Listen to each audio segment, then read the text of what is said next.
ఈ వారం ఓటీటీలో థియేటర్లో అదిరిపోయే కంటెంట్ ఉన్న సినిమాలు వస్తున్నాయి. హారర్, యాక్షన్, కామెడీ, థ్రిల్లర్ మిక్స్తో ఈ సినిమాలను చూడటం మొదలు పెడితే ఆపలేరు కూడా.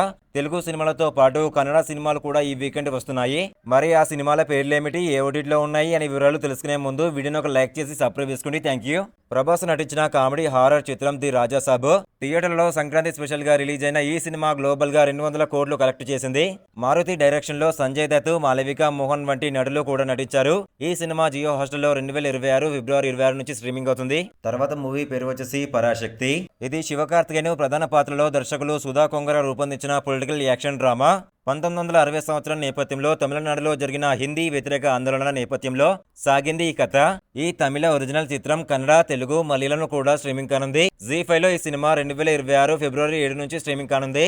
రాజ్బీ శెట్టి తన కెరీర్ లో తొలిసారిగా పోలీస్ అధికారిగా నటిస్తున్న చిత్రం రక్కన పోరాదోల్. ఈ చిత్రం రవిపురంగా తీసిన తొలి సినిమా. 2026 ఫిబ్రవరి 6 నుంచి థియేటర్లో వచ్చింది ఈ మూవీ. థర్డ్ మూవీ పేరు వచ్చేసి జేసీ యూనివర్సిటీ.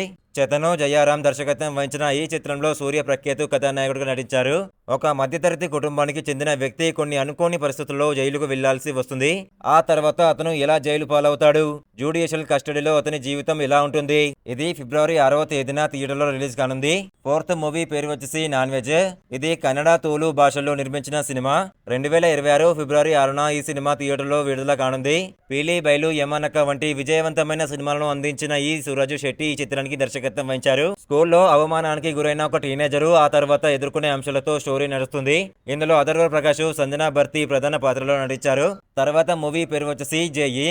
తన గ్రామానికి కనీస సౌకర్యాల కోసం పోరాడే ఒక సామాన్యుని కథ ఇది. రాజకీయ వ్యవస్థలోని లోపాలను ఈ సినిమా ప్రశ్నిస్తుంది. ఇది 2025 నవంబర్ 14న థియేటర్లో విడుదలైంది. బిగ్ బాస్ కన్నడ 9 విజేత రుషబ్ శెట్టి ఈ సినిమాలో స్థానిక ఎమ్మెల్యేకు నమ్మకమైన అనుచరుడిగా ప్రధాన పాత్రలో నటించాడు. ఇలాంటి ఇంట్రెస్టింగ్ మూవీ రివ్యూస్ కావాలనుకుంటే మన ఇన్స్టాగ్రామ్, టెలిగ్రామ్, వాట్సాప్ గ్రూప్ లో జాయిన్ అండి. బెస్ట్ మూవీస్ వస్తే ప్రతిరోజు డిస్క్రిప్షన్ లో లింక్ ఇచ్చాను, జాయిన్ అవ్వండి.